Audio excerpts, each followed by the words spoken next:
everyone. We are almost halfway in Genesis chapter 3, and we have learned while reading Genesis 1 and 2 and 3 that God created the earth and the heavens, and then He created man and women, and He named them Adam and Eve and placed them in the Garden of Eden. And then in the Garden of Eden,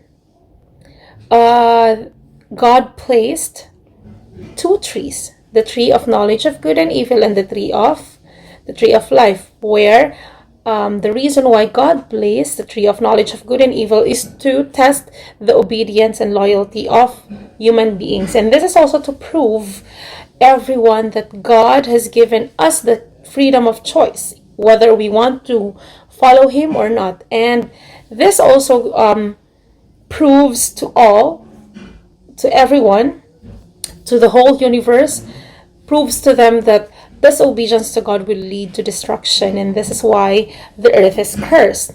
Now, we are going to learn the pronouncement of curse because Adam and Eve did not obey the Lord, and then they ate the fruit that was forbidden for them to eat. Now we will move on and then read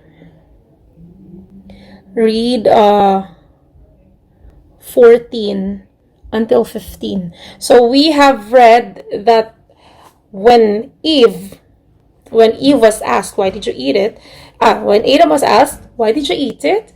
He said, it is because of the woman that you gave me. And then the woman said, it is because of the serpent. So they were indirectly telling that, oh, this is your fault because you gave me the woman, you created women, and she gave me the fruit. And then the woman said, the serpent that you created, he deceived me. That's why I ate. So it's like indirectly saying, we are blaming you, God. This is your fault. Okay, yeah.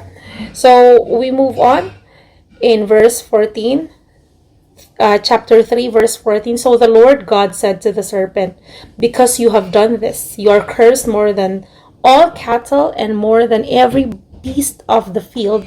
On your belly you shall go, and you shall eat dust all the days of your life. That is why in the Garden of Eden, the serpent was one of the most beautiful creation, but now he was it is one of the most, I don't know, but every time I see a snake, I don't feel good. It's really creepy.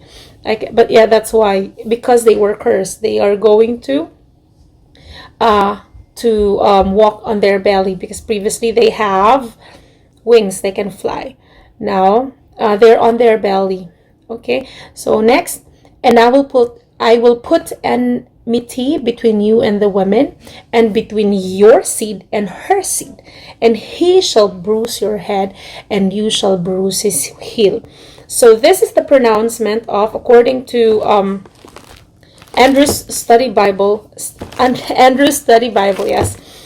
This was the pronouncement of prophecy that a Messiah will come, where the seed of the woman, which is the seed here in verse 15, will be the Messiah, whom he will crush the head of the evil. So this is a good prophecy, because this is the plan of redemption, where God is stating that, don't worry, I will send someone to save you. So there will be an enmity between you and the serpent, or the evil, or the devil.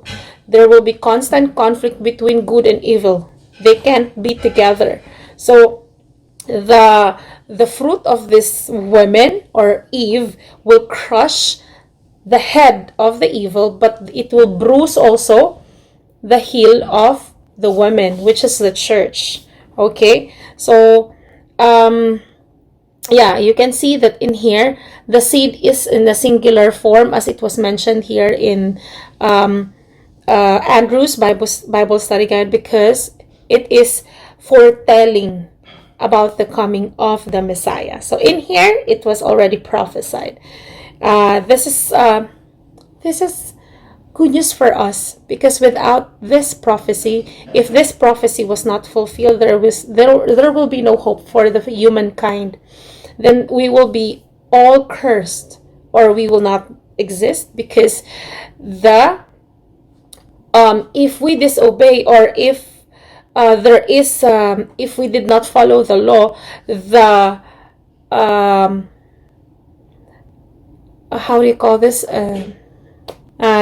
because if we are not following the law, the punishment to that is death. But then God paid eternal death and on our stead. That's why we still have hope. And this shows that God really loves us, because he is willing to do everything just to save us. This is again to debunk the claim of Satan that we are not loved, we are just created to be his followers and to be his servants, and we don't have a freedom of choice. So hope that we learned something from this, that whatever we do, nothing can separate us from the love of God. Thank you, and have a nice day.